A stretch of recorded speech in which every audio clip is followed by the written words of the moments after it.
Dear students, इसके पहले हम लोगों ने पार्ट 1 में भाषा, लिपि और व्याकरण के बारे में हम लोगों ने जानकारियां हासिल कर ली कि भाषा क्या है, लिपि क्या है और व्याकरण क्या है।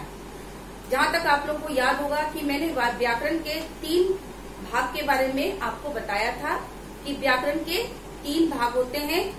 पहला भाग है वर्ण विचार, दूसरा भाग है शब्द विचार और तीसरा भाग है वाक्य विचार। तो आज उन्हीं 3 भागों में से जो पहला भाग है वर्ण विचार, इनके बारे में आज हम लोग पढ़ेंगे कि वर्ण क्या है। तो सबसे पहला मैंने आपको भाषा के अंग में भी बताया था कि वर्ण जो है भाषा की सबसे छोटी इकाई है, जिसके टुकड़े नहीं होते हैं, वह वर्ण कहलाती है।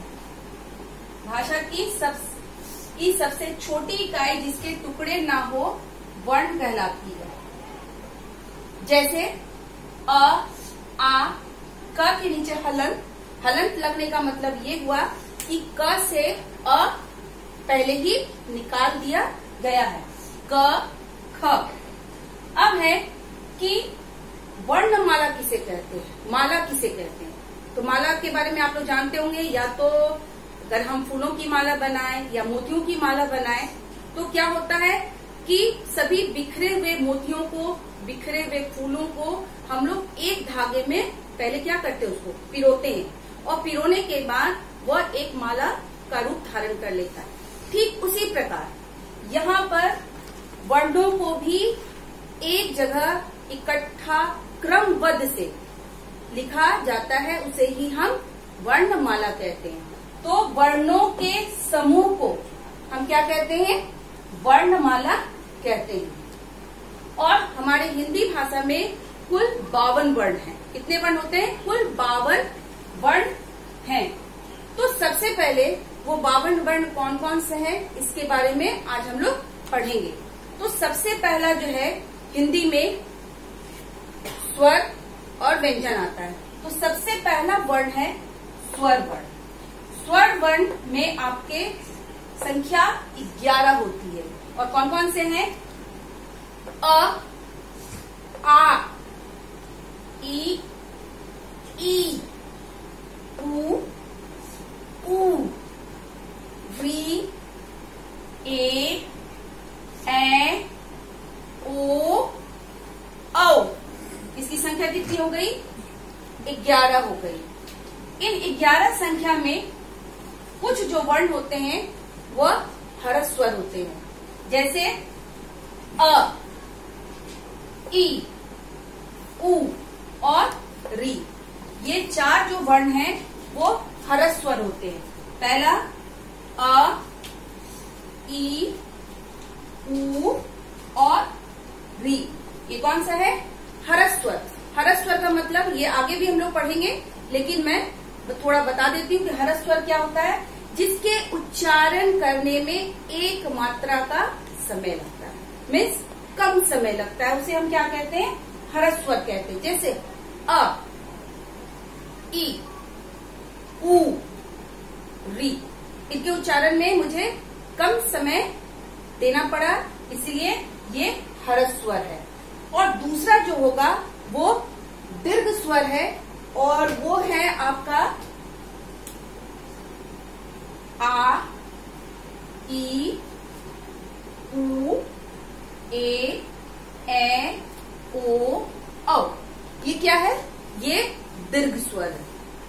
दीर्घ स्वर मतलब जिसके उच्चारण करने में 2 मात्रा का समय लगे, मतलब इससे ज्यादा समय लगे। अब मैं इसको उच्चारित कर रही हूँ, ध्यान से सुनेंगे आप लोग। अ, आ, ई, उ, री, ए, ओ, औ।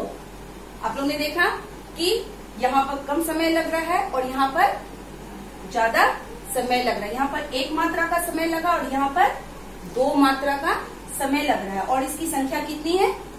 11। दूसरा जो है वो है अयोग्य वा। अयोग्य वा मीन्स अंग और आहा, इसकी संख्या 2 है ना। लेकिन हम लोग जब स्वर लिखते हैं तो अंग आहा भी लिखते हैं, लेकिन ये अयोग्य वाह है। अयोग्य वाह मतलब ना तो ये स्वर ही है और ना ही ये व्यंजन है, दोनों में से कुछ नहीं है।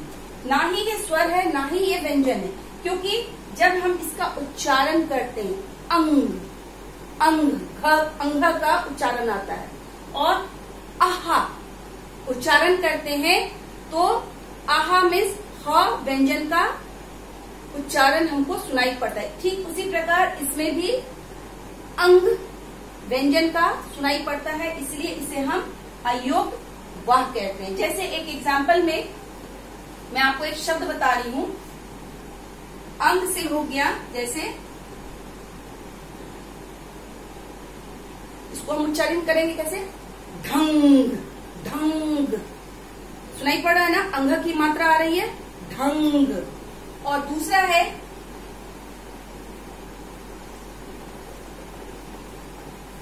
प्रातः, प्रातः अंत में क्या सुनाई पड़ रहा है, ह क्या है, व्यंजन।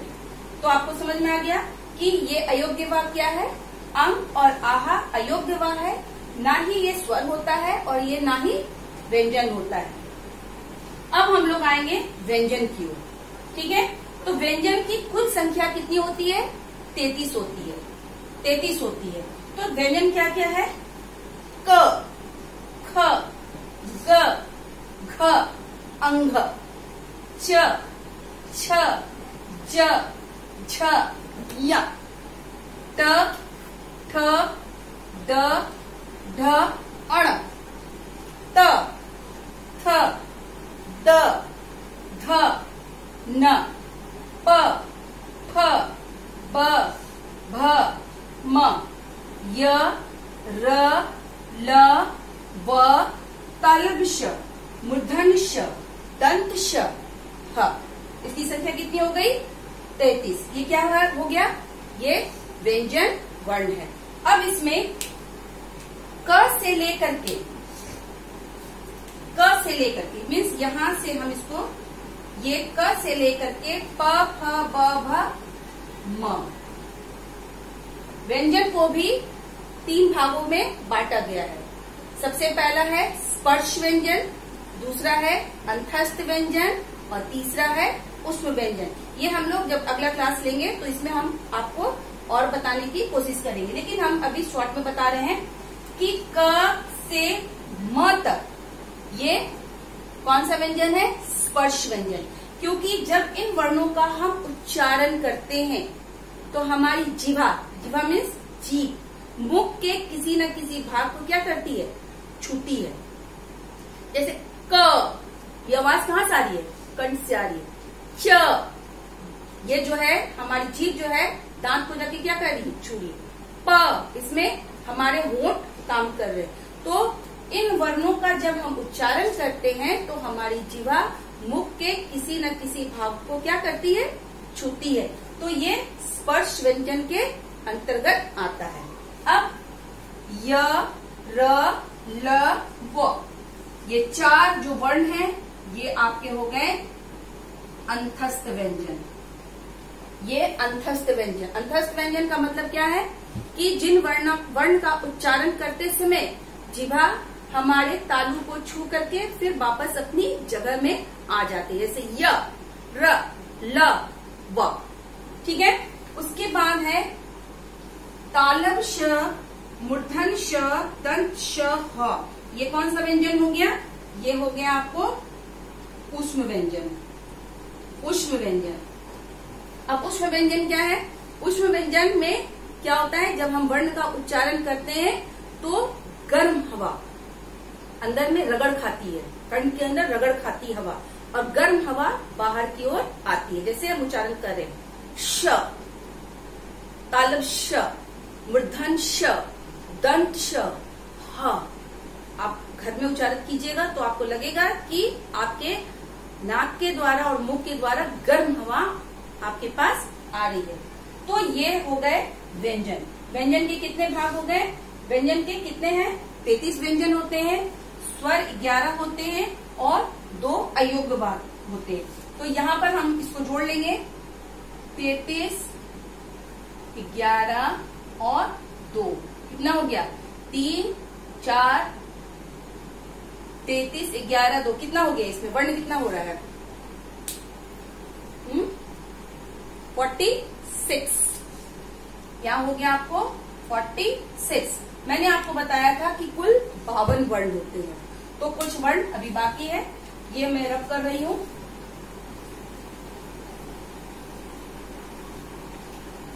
अब जो वर्ण बच गए हैं वो है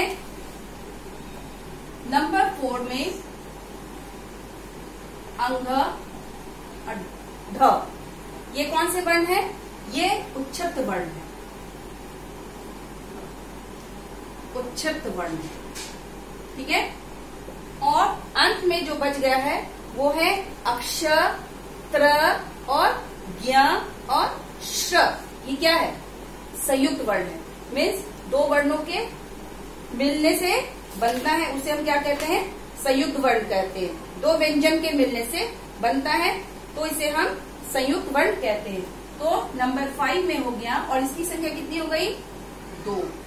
अब यहाँ पर है संयुक्त वर्ण में अक्षर त्र ज्ञ और श ये 4 है इसकी संख्या कितनी है 4। अब यहाँ पर हम लोग 46 आया था 46, 47, 48, 49, 50, 51, 52 कितने वर्ण हो गए कुल 52 वर्ण। यहाँ पर अक्षर त्र ज्ञ श ये दो व्यंजन के आपस में मिलने से बना है। तो हम बता दे रहे हैं जैसे यहाँ पर है आपको जैसे श जोड़ र इजिकल टू श श्रमिक का श लिखते हैं हम लोग ठीक है। उसके बाद क जोड़ श ये क्या हो गया अक्षर क्षत्रिय का छ हो गया। उसके बाद ज जोड़ ज्ञ क्या हो गया ज्ञ मीन्स ज्ञानी का ज्ञ हो गया। और उसके बाद है त जोड़ र इजिकल टू त्र त्रिशूल का त्र। तो इस तरह हम लोग ने जाना कि हिंदी में वर्णमाला कितना महत्व रखता है और वर्णमाला कितने होते हैं 52 वर्णमाला होते हैं। 52 में कुल स्वर की संख्या 11 होती है अयोग्य व 2 होता है। व्यंजन की संख्या 33 होती है। उच्चत्त वर्ण 2 होते हैं और अक्षर त्र ज्ञ श ये कौन सा व्यंजन है ये संयुक्त व्यंजन है। ये इनकी संख्या कितनी होती है 4 होती है। और इस तरह हिंदी वर्णमाला में कुल कितने वर्ण हो गए 52 वर्ण हो गए। तो आज हम लोग ने वर्ण क्या है और वर्णमाला क्या है इसके बारे में पढ़े हम लोग। अगले क्लास में हम लोग पढ़ेंगे कि स्वर किसे कहते हैं व्यंजन किसे कहते हैं और इसके कितने कितने भाग में बांटा गया है वो हम लोग अगले क्लास में पढ़ेंगे। तब तक के लिए आप लोग इस वीडियो को जरूर देखिएगा और अच्छा लगेगा तो जरूर लाइक कीजिएगा। Thank you.